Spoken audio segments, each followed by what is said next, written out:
Welcome back to the Live and Invest Abroad podcast, where we explore the journeys and adventures of people who've taken the leap to live, invest, and thrive outside of their home country. Today, we're talking to Vanessa Clements. Vanessa is from the UK, and she moved to Catalonia, Spain about 6 years ago with a 2-year-old, and she quickly found out she was pregnant shortly after arriving. She has been through a major renovation, had two children in Spain, and she's talking to us today about everything she's learned about buying, rehabbing, and growing a small family here on the coast of Brava. I'm so excited to share this conversation with you. Let's dive in. Hey, Vanessa. Good to see Hello. you. There's so many different things I want to talk to you about. As somebody who has moved here with a young child, you've had a child here, you've been through a big renovation, which we'll spend a lot of time talking about today. But let's just dial it back and start at the beginning. Why did you decide to move to Catalonia? Really, I think for us, when we were living in England, we always knew that we wanted to live abroad. It was just something that was always inherent with me. I always knew that I was going to be abroad. England didn't feel like the place I was going to settle into. And luckily, my partner Neil felt the same. And then a business opportunity came up for him. He got a job over here with some hospitality stuff near Banyoles, which is about an hour away from where we live now. And Neil was like, should we give it a go? And I was like, I've never been. I've never even been to Girona. Where is Girona? I don't even know where this place is, right? So we flew over and we spent, I think, just 2 days here. And we went to Girona and we drove around. And I was like, I've always been saying to Neil, the place where I think I'm going to end up, it's going to end up being by the sea, but I want it to be like a rugged coastline. But I also want to be by the mountains so I can go and do some outdoor stuff in the snow. And he was like, I don't know if this place exists. And then when we came to Girona, and we were like, the landscape's perfect. I was like, we've got this really rugged coastline. It's beautiful with those little coves. It's not just like one big flat beach. And then the mountains like an hour away. So for me, it started to tick all the boxes. And then I just really fell in love with it. So at that point, we just thought, let's just give it a go. We had our son was not even 2 at that point. So we were like, what's the worst that could happen? We go there, it doesn't work out. We come back home again. And this is all pre-Brexit, of course. We're like, we just come back again and we just carry on as we've been going on as normal, or we give it a shot and we see if it works. And it's not going to affect our son because he's too little to have any impact on him if things don't work out or whatever. So yeah, we just did that. And then 6 years later, got 2 more kids. Still here. Brilliant. What did your family think about you moving abroad? Yeah, that was a tough one. Like everyone was very happy. Everyone knew that it was something that may potentially come. I think a lot of the family maybe thought this was something that wouldn't last. It would go and we'd do it and we'd come back after 6 months. And I think my mum came at it from a very different perspective because she's Ecuadorian and she was born and raised in Ecuador and she fell in love with my dad and they moved over to England after about 6 months. So she did a very similar thing because when she moved over from Ecuador to this little village in England, and she's very dark skinned, she had a very different settling in environment than what I've experienced.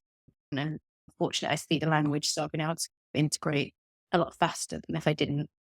But also, everyone here is really lovely, and we've had a really great time, and we've not had any issues. And I think everyone's been very welcoming. Yeah, it's a very open, welcoming community. I feel like Uh, easy to find your place here. So you move here. Neil has a job. Are you working at that point? I was not because I had been on maternity with my youngest, lived with George. Like I said, he was only 1 at the time. And then about 2 days after arriving here, I found out I was pregnant with my second. So then it was a matter of, okay, I can't really get a job now because I'm going to have to go on maternity leave in 6 months' time to have the baby. And so I was just like trying to find somewhere to live because my job was trying to find a house to live in and trying to figure out what we needed to do to get the kids into school, into where it is. Like, how do I have a baby here? I don't even have a doctor. What do I do? Everything was just a big unknown. So I spent most of that first 2 months stressing and trying to work it out and then putting everything into place. So you bought a house in Cologne, Jay. Yeah. So when we moved here, we moved into a static caravan and we lived there for about 4 months, 5 months, I think it was. because I couldn't find a short-term rental or a short-term rental that was going to be within our budget. We didn't know what we were doing. We didn't know if we were going to stay. Like everything was so up in the air and a little bit crazy. And so we stayed in the caravan. And then, like I say, my job was to find somewhere to live because for the first month, Neil was still working back in England. So he would just come every couple of weeks to say hi to me. We're alone with a 2-year-old in a caravan in a foreign country. Bless you. Yeah, but I remember George's second birthday. It was just me and him in this little caravan, and it rained. It poured down rain, so we couldn't even go out. So it was just me and George, and I'd made him because I always make a cake for their birthdays. This big cake, it's just me and George. These 2 little candles in it, and I was like just playing around in the caravan floor, like some of the toys that we got him. Because again, when we sold everything, we'd come with very minimal stuff, so we only had like a bag full of. But again, he was young, so he's got the world to be his adventure, making play. So yeah, we moved here, and so I spent a long time doing a lot of viewings, like plus 40 of viewings, because I was just taking George every day with me. I was booking them out, and because I didn't really know the areas as well. So a lot of me going to viewing properties was I need to figure out where this is, where the area is, and the logistics of it, and doing a bit of research on that. So we traveled up and down from as far down as the Mar all the way like up and towards Davisban, all around that area. So we did the whole stretch. And what I actually discovered was where the caravan park was, where we were staying, which was in San Antonio de Calonja, was actually a good spot for us. I was like, we have this little triangle of towns, which is Palmas, Plajero, and Calonja. And they're basically open like all year round. It's not touristy. Tourists come, but they're very dedicated to the people that live here. There's a lot going on. And as we went up and down the country and seeing things, I was like, I think this is the right area where we've actually ended up, coincidentally. I think this is the right place to be. And then the way I found this house was obviously George was little, so he'd have to have his afternoon nap. So what I would do is I would make my viewings in the morning, and then the afternoon I would drive around with George toward the next location, depending on where it was, and have his nap in the car. And so I came up through Romagna de la Selva and all this area here. I just was like, I'll just take this road. Let's see where it goes, because all roads eventually go to a main road. So I was just like off exploring and looking around. And I ended up coming into the urbanization where I live now, like through the back end. I drove around and I was like, this is nice. I like it here. These houses are lovely. And it's got a very nice urbanization. It looked nice and clean and safe. So I was like, let's do a bit of research. Let's find out about this. And that's how we ended up moving into this area. And did you work with a buyer's agent, or did you work with multiple listing agents? So we had a bad experience at the beginning. And the rest of the time I then just went solo and just did it on my own. I think somebody coming from the UK, or especially from the US, where we're used to having buyer representation, this idea of going directly to a listing agent is foreign and a little bit unnerving, because you might love a property and the agent doesn't know what they're doing or isn't transparent, and you're stuck dealing with whoever holds the listing. So how did that experience go for you? The property we bought, so it was online. It was advertised online. I'd gone to see a few properties with a lady of a different agency. So she knew what my requirements were. She was also pregnant about 2 months ahead of me as well. And we just clicked quite easily. And she got me to the office and she was like, look, this list is not our listing, but it's on the website here. It's listed with a different agency. But the way that it works in Spain is, and you probably know better than me, and I don't know if this has changed, was like, you can go to a different listing with a different agency, and whoever takes you there from the other agency, they'll just split the commission, or they'll take a bit of a referral fee. So she was like, I can contact them and organize a viewing for you, and I'll take you on that viewing. But the lady of the agency who owns who is listing will do the viewing with you, and I'll just be there accompanying you essentially. And then if you take it, we'll just split whatever the commission is between us. And that's how I ended up looking at this property, because I hadn't seen it at all before on the website. What's interesting here is some agencies do split commissions. Usually if it's over 500,000, some will split below. Some won't split unless it's over 1 million. And so you could work with an agent, and unless you're either hiring them as a buyer specialist and you have a payment agreement with them, they may or may not show you everything that's available. So you do have to do more legwork. Either you have somebody that you've hired as your buyer's specialist and they're going to show you everything because you've worked out your payment agreement with them, or they're going to show you the properties where they're going to be able to split commission. So you may not see everything. So it's not as transparent and it's not as fluid as you might be used to if you're coming from the United States or maybe even the UK. I don't know how the UK works. So yeah, it can be a little bit different. Andorra is like that as well. I went through that up there, and some agents don't call you back. Some agents are great. It's all over the board. So that's just something to be aware of, I think. So let's talk about you. You bought a house that had some very creative owners before you got your hands on it. So talk a little bit about the house that you bought and why did you fall in love with it? So the house that we bought, like I said, I really like the urbanization. And I was like, this is where I think is a great place for us as a family to be. And when we started looking at the properties in this area, I was like, we're priced out. We cannot afford to move here. And then, like I said, this lady showed us this property, which was in our price range, but it needed a lot of work. So the owners were artists and they were so eccentric and so wonderful. He traveled the world and he lived in Costa Rica and he lived in all these different places. The house was just this, you would walk in and it was just like stained glass windows everywhere, artwork. And they used to do a lot of glass work. So there'd be big sculptures of glass ornaments all over the place and loads of bucks and everything because they were obviously well traveled and they had all the bucks everywhere. But it was really higgledy-piggledy as well. Like there was different levels, there's different rooms in different places. It didn't flow, it didn't have any sense. But I could see past all that. I could see the potential. And I was like, okay, I can see how we can make this work. And what's more, they had this in the garden, they had this, and you've seen it, we've got too much back garden, right? The back garden is basically like a forest, like a pasture forest. And inside there, they had a wooden little house that the guy would work from. Like he'd have that as part of his workshop and had a little toilet up there and everything. And downstairs by the pool, they'd sectioned off a bit by the pool to have it as another workstation. And garage downstairs was done as a workstation, but they also had someone living in there who was helping them to manage the house because they were getting quite elderly. And the reason they were selling was because of their ill health. They needed to be close to the hospital in Palamos. The house is obviously, like I said, because it's all higgledy-piggledy and all over the place, they were struggling to manage it. So when we came, it was like, oh my gosh, there's so much work to be done here. But I can also see how this could be a really beautiful home if we just literally grab it, shake it about, and move it into all these different places. There's Which a is lot of essentially shaking to be done. so we did this. I was finding this before an active photo. It was bonk. We had doors that didn't open that went into a room that then entered into a hallway. It was just nothing made sense. Okay, but you have to talk about the front door because that front door was together. Yeah. So we had this front door and it was a big wooden door and there was, is it Dionysus, the god of Yes, I think it was Bacchus, the god. really? Yeah, the one with the grapes, the Italian Yes. god of pleasure, Yes. right? Is that who it is? Right. Yeah. Carved into the front. And it's a huge door, right? It was a big old carving on the front door. The big fat Buddha belly, and then or something eating grapes. Quite, quite the Well, inside the house.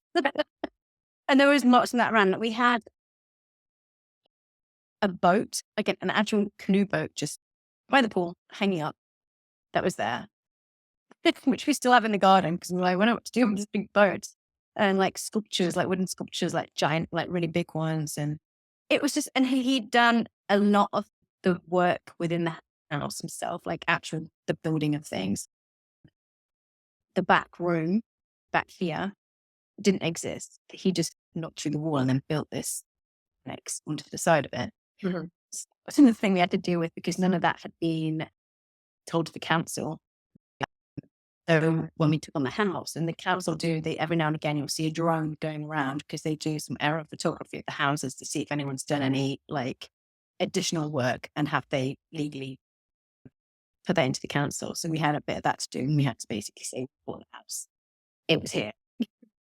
What are you going to do about it now? Like it's there. Because I think all the extra square footage always adds up to the amount of council tax that you pay. I think it all equates to that. So you had to legally figure all those things out. So Talk about the inspection process. Obviously, this house was older. If it's 1970s, right? Or 1980s. 17. And Yeah. you could see that additions and things had been done. What kind of inspections or architectural surveys did you do before you purchased? Not None. enough. We had, so this is one thing that I got very confused with at the time of buying, because in the UK, you would have someone basically go and check it all out for you and let you know if there's something there. You didn't need to do that as part of the buying process in Spain. Like, it's not a necessary thing. If you want to do it, but you have to pay for that yourself, and you sort it out yourself. And so we were just were like, I guess if nothing really sticks out as being too bad. I can't remember if we had like a builder just come around. I think I may have had a builder just come around and check things like the electrics and the plumbing, just to make sure everything was all right. But they're doing a very surface level look. It's like, and the boiler, yeah, looks good. Mining servicing in the air, like looking at the radiators. Are they all working? It's all okay. Yeah, everything seems to be fine. And so for us, we were like, okay, they're telling us we don't need to do it. We didn't have any cash at this point, and we were like, we're just going to have to go for it, basically. And so, yeah, we did the way we did that one. You don't Found out later that some things you weren't up to code. But you did this house that was a bit higgly piggly, like you said. The flow didn't work, but you had a big vision for what you wanted to do to this house. You moved the kitchen, you raised floors, you knocked out walls, you did a lot. So talk about the planning process before you actually started, renovation. So in Spain, you don't need to get planning permission to make any changes internally. It's only external of the building. So all the stuff, all the big changes we had were all internal. We were literally lowering floors. We had all these things. So I had a vision of how I wanted it to be, and I worked with designer to help visualize that, make it come to life, sort of thing. And in terms of the layout, because my drawings were not good enough to give to a builder. This is what I want to do. Can you help me? And so we had the contractor come out, and I literally walked him through all the ideas that I had and what I wanted to do. And from there, he was able to tell me like if things are possible or not, and what would be a solution and how we can make it work. And then he went off from there and got a quote together, and he was brilliant. He itemized everything, what it's going to cost, so that we could figure out if lowering the floor was worth the cost of doing it or not, basically, which it did, because everything was so segregated. We needed to push it all out. And also to look at things like if you're moving a kitchen from one side of the house to the other, have you got everything with the tubes going down, the pipes going down, can they actually physically go down? Because that's a huge thing, right? So we were able to move the kitchen pretty much anywhere within the vicinity because we had all the space to put all the tubing down and everything. So I learned a lot on that project, on where things were going and what we needed to have in specs and what needed to be done and where the supporting walls were and where we needed to expand things and put steel girders and stuff in. So it was a big steep learning curve, but really interesting. Hey, wanted to pop in. I know we're talking about a scary renovation, but not all renovations go like this. And you certainly can buy a home that doesn't need the kitchen moved to the other side of the building. If you are thinking about buying and investing in a foreign country and you don't know where to start, we can connect you with a local real estate expert who speaks your language. In the show notes, we have a buyer matching questionnaire. Fill that out. And for free, we will match you with a trusted professional within our network. We have agents in over 25 countries, and there's a good chance we know somebody in the place you want to buy. As a bonus for letting us introduce you, we'll give you up to $1,000 at closing when you buy a property through our referral agent. Check out that form and all the details in the show notes below. Let's get back to the podcast. Yeah. So Yeah. you had your budget in place, you had a plan in place, you start to knock down walls, and then what happened? We don't knock down walls. It's all going fine. Actually, in terms of what happens with the project, it was fine. the problem that we had, and the problem that I see time and time again with other people who I know are building houses from scratch, who've done major renovations, is that our construction company and our electrician company were really siloed in running their own businesses, and there wasn't really any central project management team. So the person that we had thought was going to do the project management, who what we had paid them for, wasn't. And I think the difficulty that came from me specifically is I'm a project manager, like my project management is my background. So I'm expecting to see schedules. I'm expecting to see, we're knowing what the costs are when they go and they're fluctuating. So I can see what we're going over and under, and like where I can take it from further down in the process, where that money might come from. And there was none of that. And that was very tricky, because there was a lot of things that would slow down the process. So our electricians were particularly cowboy. They were trying to do some plumbing work, and they didn't even have the cutters, the right tools to do the job with. That Neil had to go and get them from a garage and give it to the guy. And then he didn't know how to use it. And it was just like, how are you doing the job if you don't even have the right tools? Do you have the knowledge set to understand what's needed to be done here? And so that was a big thing. But the project management was the biggest problem for me, because if you lose track of a schedule and you lose track of a budget, the tiniest changes to a deadline, the tiniest changes to the cost has such an impact towards the end.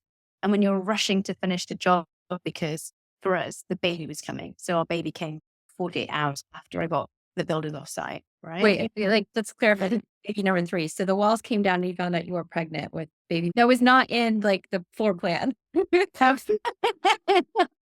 Yeah, so I'm pregnant with baby number 3 when we're doing the big renovation, because I like to keep things crazy, right? So I'm like, Yeah.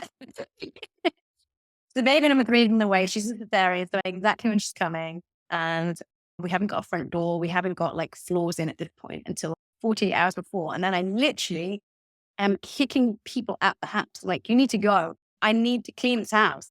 There is sawdust everywhere. There's plaster dust everywhere. My baby will be here in 48 hours. Go, get out of my house, sort of thing. That was overwhelming. But then the project management thing was the biggest one. And I think having no one own that was difficult. And I think from thinking, and I was being very British with it in this way, like thinking that someone was handling that and then not wanting to step on their toes was very tricky, because, I'm very British. Oh, she says she's doing it, it's all happening. And I was having these calls and these Zoom calls with the builder, and I was meeting them on site, and I was trying to do as much as I could without trying to be like too pushy. And in the end, I was there, like at the door. When's this going in? That needs to go in now. When's this going in? And I was there. And then Neil came, because again, Neil had gone away. Like, I'd been doing this on my own again for a few months, because Neil had gone back for something. Because he said when he came back, he was livid. He was like, okay, she's heavily pregnant and we're about to have a third baby, and there's no house to fit them in. So I think we moved out into a rental just down the road, which was really awful. Like, it was really lovely people, but the house was very cold and damp. And so I wanted to get out of there relatively fast. And so me and George, we decided to move the family out. And I was like, okay, George needs to go to school because he was a bit older. Freya, my middle one, she didn't need to because she was still little. She was like 2 years old.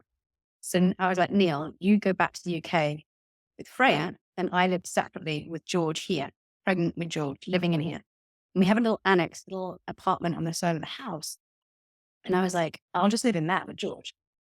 We just live in, we didn't have a kitchen. We didn't have anything. So I was living with a microwave, cooking George's meals. We would sleep in there together at nighttime. And I went and stayed with friends. I stayed and slept with friends for a couple of weeks at a time, because I was like, I don't have a home to live in. And I'm pregnant with a baby, and the renovation work is going on, and it's overrun. And I'm like at a point now where I'm starting to stress out. I think that's one thing that we can definitely say about living here. Met some great friends. I'd be you coming around and helping to clean up and stuff, like when we're trying to get the sofa and stuff sorted. And I want to paint a picture of this house. This is a pretty large house. It has a pool. It has this little apartment annex. It has amazing patios and views of the valley and the mountains beyond it. It's 3 bedrooms, right? 3 baths. So it's 5 if you count the apartment on the outside. It's 4 internally. That's right. When we it was 3, but we've made it into a 4-bed. We convened it around, so we made it into a 4-bed.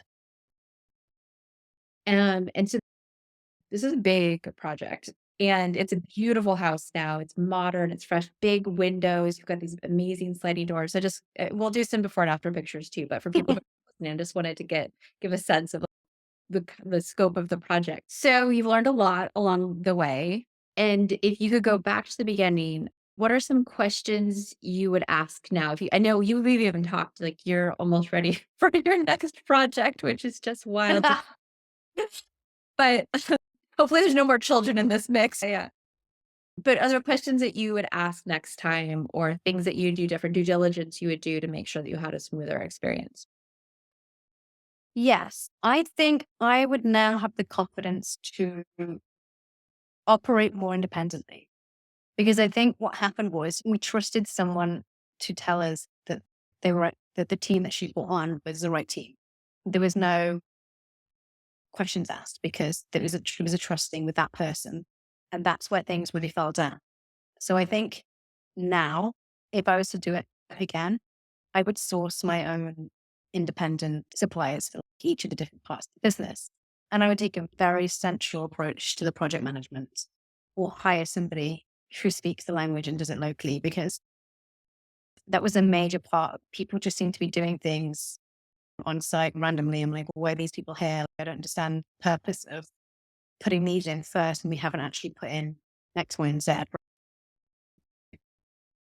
So, and having a bit more of a hands-on approach in that respect, or like I say, if that's not your strength, like having someone to do that for you that can soften that blow when it comes to you, to be able to say, the reason why this is happening is X, Y, and Z.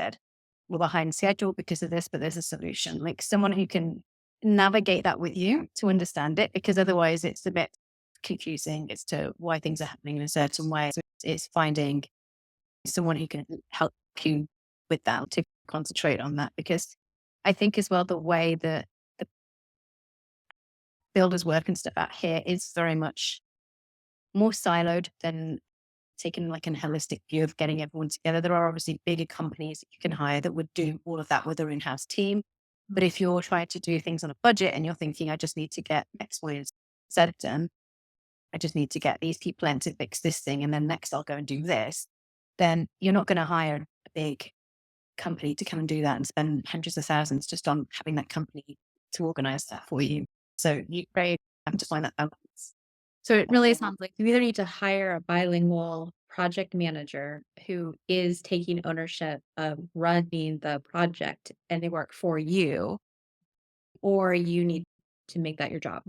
And Yeah. you need the language skills and you need to be on it and in it on a regular basis. So the idea of renovating a property or building a property when you live abroad and you're going to pop in every few months to check on it, not a I good idea mean, unless you have a not really a, good project manager on site. unless something you're doing and it is superb and stuff. But even then, and it can happen, I'm sure, I'm absolutely sure it can. We've had a particularly bad experience. But when we were living here and the renovation was happening, we were just 2 streets down. So I was here every day to check on it, to look at it and stuff. And I think, again, a lot of it comes down to the person that you put in that position of trust to oversee it and do it. If you trust that person and they actually don't deliver and things are going wrong, you're screwed. Because at which point, when you start lifting your head up a little bit and being like, hold on a second, these things aren't working out. This is behind schedule. Why am I getting an extra cost? Because a lot of that came back on us. It was like, oh, it was like I'd make all the payments and then it'd be like, okay, so you still have a €3,000 bill to pay for X, Y, and Z. I'm like, wait, what? What from? And they're like, oh, because we had to make a change to this for this to happen. I'm like, no one authorized that with me. No one has asked me if I need to do this. If it's something that has to happen, we'll have to pay for it. But I need to know, because I need to take that 3 grand from somewhere else in the project to pay for that. I haven't just got 3K sitting in my bank account to pay for this. And that was one of the biggest problems we had with the project management, that nothing was getting authorized for it because they were authorizing stuff on our behalf, Mm. or just going with it on some things. So we had changes made to property, things that needed to be bought, things needed to be done, which was just happening.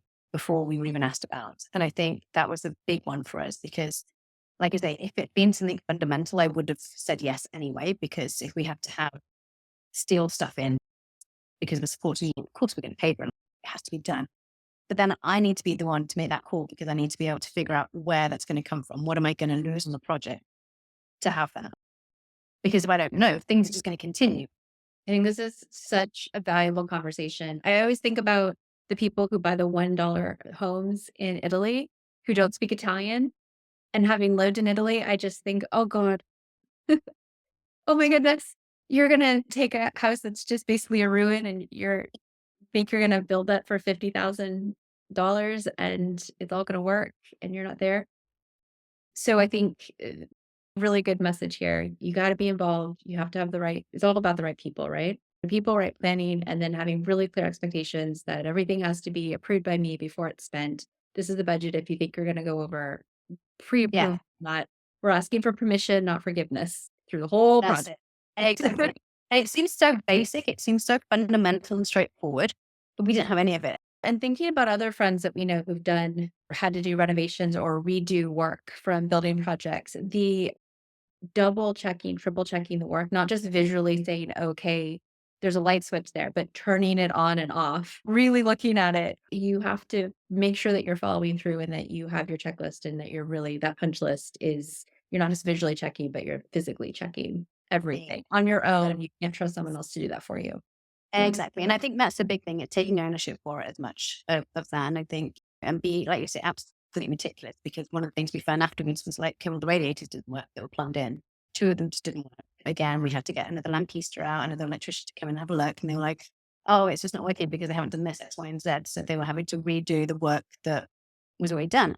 Because I didn't put the central heating on, but you should put the central heating on and check it. So you're absolutely right. So there's things that you learn from this, but it's also then being super meticulous on checking everything through, making Right. sure it's My goodness. Okay. Thank you so much for going through all that. So you've had a child in the UK and you've given birth twice in Spain. Can you compare and contrast the different experiences that you've had and anything people should be aware of if they are planning to give birth in Catalonia? well, if that's if anything, for me, the experience is so much better in Spain than it was in the UK.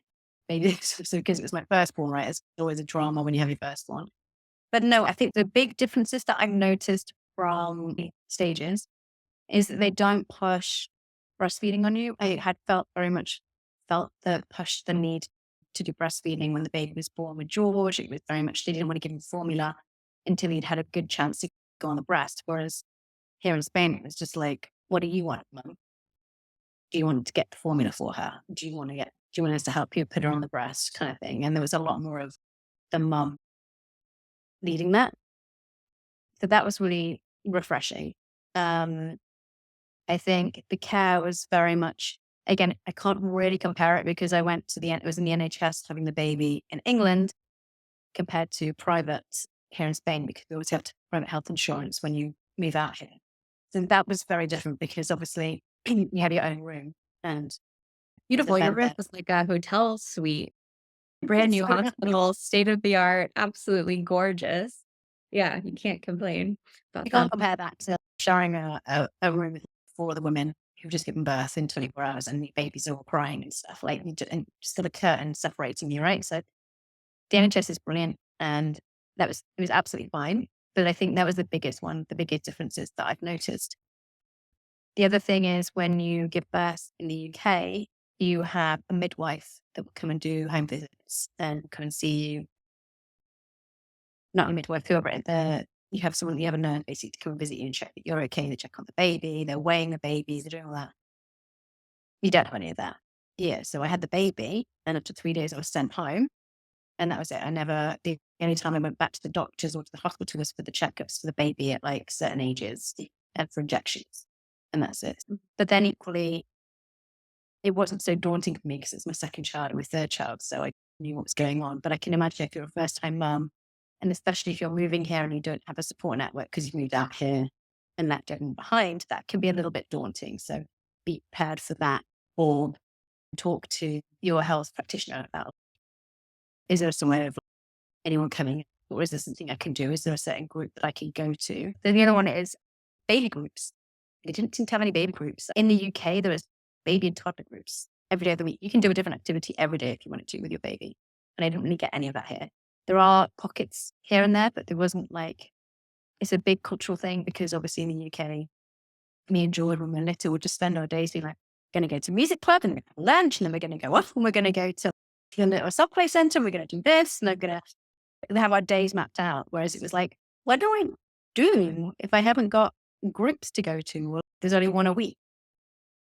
So that was another cultural shift and change for me. Talk about nursery and the school system.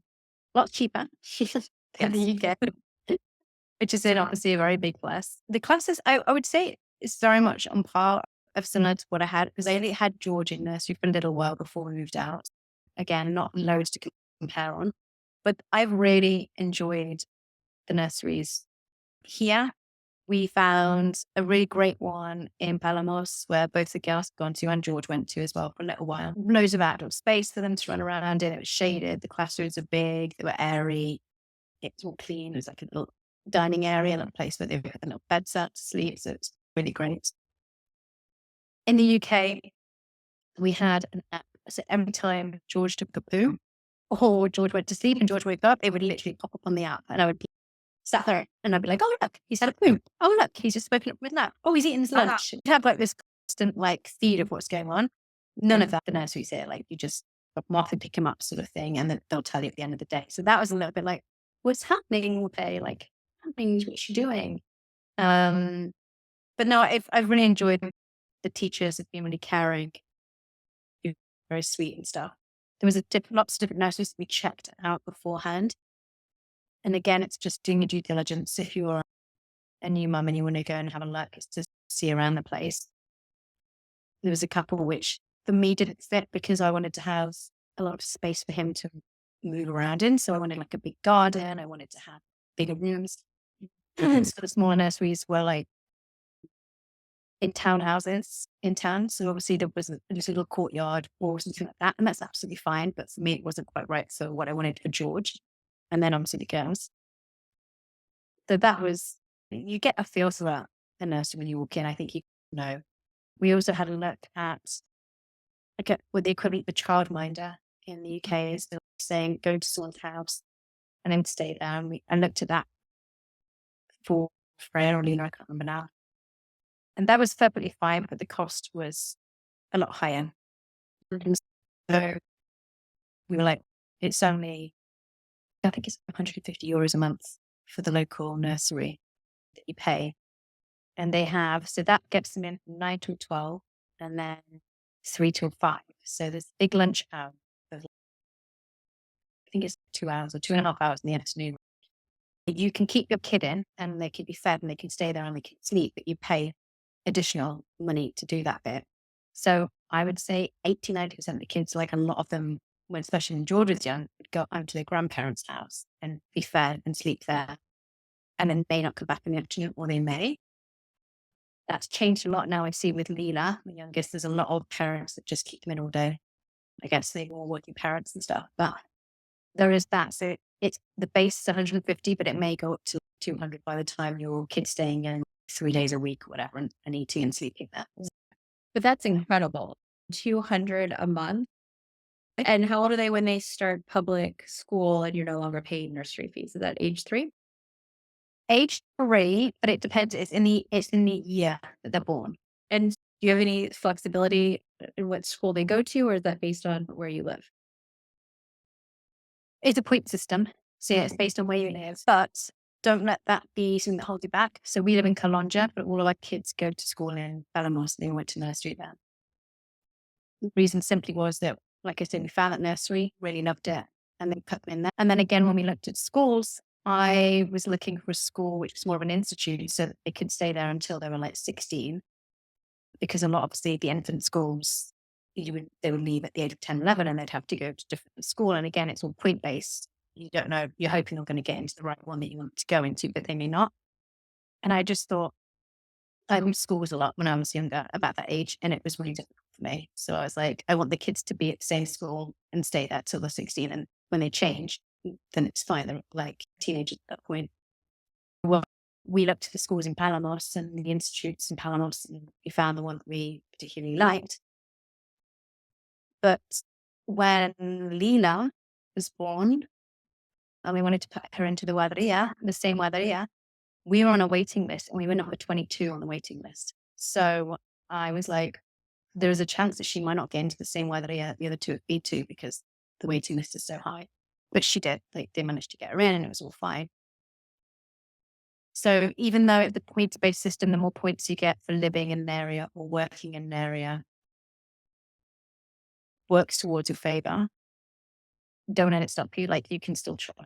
And like now, I've got 2 kids in the school. I know for a fact Nina will get into the school because we'll put the points. And what's the split between Spanish and Catalan in their education?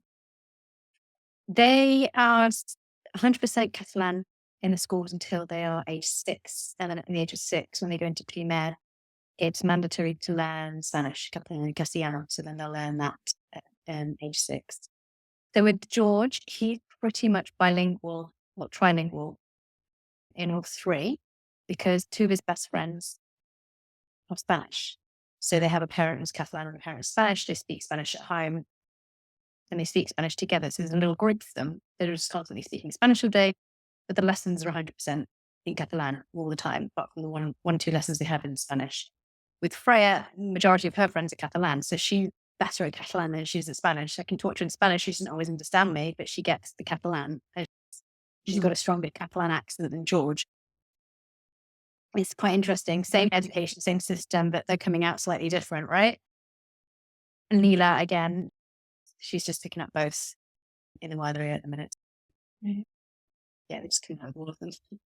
Perfect. And when do they start to integrate English? Already in age 3. So when they're age 3, they start doing the English lesson. And then they do it more seriously at the age of 6. Because obviously they have lesson plans and stuff at that age when you go into primaire. So in the kindergarten, they have a couple of lessons and singing and all that sort of thing. How happy are you with George's level of English reading and writing? So with George, really good. He's a smart little kid anyway. So like he's just picked up reading and writing without us having to have too much impact in it. But I would say that is one thing that I am having to do a lot more homeschooling on than anything else because definitely, I don't think he'd be at the same level as an English kid his age in England, but he can read. He's reading, Blyton's The Faraway Tree, for example, the big book, one of my childhood books that I'm just throwing at him. And he'll happily sit there and read that on his own. We'll read out loud together, and he's really good at doing all of those things. I want to see how this impacts with the girls because, like I say, George is quite a smart cookie. He just pick things up and go with it. And so different children are going to have different strengths and weaknesses. I'm going to have to see how this works out with Freya and Leela. But I would say definitely needs more homeschooling. It needs to have more involvement from me to help them know more of the language. But thankfully, I'm an English grad student, so English language is like good. Yeah, so I kind of pass that on quite well. But I would definitely think that they only do a couple of lessons. And I've been to the school a few times and said, can George have a different set of exercises to do that are more challenging for him? Because he's learning things like parts of the body, which obviously George has learned since he was like, so I'm like, can we do something that's going to develop him a bit more and challenge him? But they just said to me that they've tried that with George, but he doesn't like being the odd one out in the classroom doing his own thing. He wants to be involved with what everyone else is doing. So they don't push him, which is frustrating because I want them to push him and say, hey, George, you do this exercise. But they just go, okay. And so he'll be like, and I'm like, it's such a waste of his time. He's not learning anything. And the teacher's like, oh, I'll get him to help me out. It's my little helper. I'm like, again, not let that. He's really sweet and he wants to see a helper. We got to push him a little bit. Yeah. I don't put that as that's just a difficult thing. And I think that ownership's now just got to come on us. I think the school's only going to do so much. And the English teacher isn't a native English person. It's someone who speaks good English, but so again, there's challenges there with the pronunciation and stuff with words. So I think a Yeah. lot of that's just got to come back to their things. I noticed that even with my son, he'll sound out words as if they're Spanish or Catalan. So ride is ride. And it's Mm. very crazy because if you speak to him, he has an American accent. He sounds like he's completely fluent. Then he picks up a book and starts reading it, and you're like, "What is that?" So I think it's a process for these kids, right? And they'll pick a language that they really like, and then they'll prioritize that over others. And it's a journey for sure. But I think it's a beautiful journey, and they're so fortunate to have the Right. exposure, and they can pick it up. But we know plenty of kids who speak 4 languages, 5 languages, right? They get there, but it does take a little more I support. feel it's different. Like I say, George picked up languages, just rolled with them, no issue. Freya um, didn't. She struggled. She really struggled until this year. She had blossomed this year, but she was very quiet. She struggled a lot in class. They were like, she's paying attention to her. She's daydreaming. She isn't understanding what's being said. We don't know if she needs to go and see a specialist. And I was like, oh, okay, let's see what's going on. And then something just clicked, and she's got the language. She's got the confidence to speak the language and interrupt her friends. Mhm. And that's a game changer. We had parents evening of the week, and the teacher was like, I've got no problem. Everything that I thought before is gone. She's just a different child now. And I'm like, she just needed her own time to process the different languages and figure it out. And then now that's connected, she's okay. But yeah, the Yeah. first couple of years were a bit tricky. Yeah. Yeah, I remember the first year Kayla was at Montessori, he basically didn't speak. And then all of a sudden one day we got a letter from the teacher. He just started speaking fluent Catalan. It was just one day. They're like, "Oh my gosh." Because the thing was for English kids would translate for him. So we had a little friend that would translate. He's 3 at the time. The teacher had no idea what he was talking about. It took him a while. And I'm not great with languages. I think, bless him, he got that from me. It took him a while. He's getting there now, but yeah, they each are on their own journey and they're gonna have their own strengths, but there are a lot of resources here to help kids navigate all of that, I think. This was Yeah. such an interesting conversation, Vanessa. Thank you so much. You've certainly had a big journey, and I'm sure you have many more adventures to come, so we'll have to check in a year or 2 and see how this next project or your next adventure is going. Do you have any final thoughts? Anything for maybe let's specifically talk about people from the UK who are thinking about moving to Spain. Is there anything that you wish you'd known or anything, any words of wisdom that you'd want to share with them? I think the biggest thing you can do is just give it a shot. And I know that sounds risky and that sounds scary. And you can do so much research online, but it doesn't amount to anything until you're physically here. Like I learned the most when I was on my own, driving around with George, seeing things myself, speaking to people, going to things, like all of those things. You, I had to just figure it out. I had to go and do it. And I think it's so easy to look online and just be like, scroll, that's nice house, scroll, that's nice house, and then go and do 3 viewings and then that be it. But you just need to come and just go for it. Just come out your comfort zone a little and then get a bit of a feel for it, really. Brilliant. Thank you so Mm. much, Vanessa. Have a wonderful rest of your day. I hope you enjoyed this wide ranging conversation about life in Catalonia, Spain. If you're thinking about moving to the area, Solana Global Realty can help. I hope you enjoyed this interview with Vanessa Clements. I'll include her social handles in the description below so you can reach out to her if you have any questions about renovating property in Catalonia. Don't forget to subscribe and share this podcast with your friends. And if you're looking to buy property overseas and you would like help finding an agent who can help you with that process, make sure to fill out our buyer matching questionnaire and we'll connect you with an agent who can make this process as smooth and pain free as possible, no matter where you want to go in the world. Until next time, keep traveling, keep exploring, and keep living the life you dream of.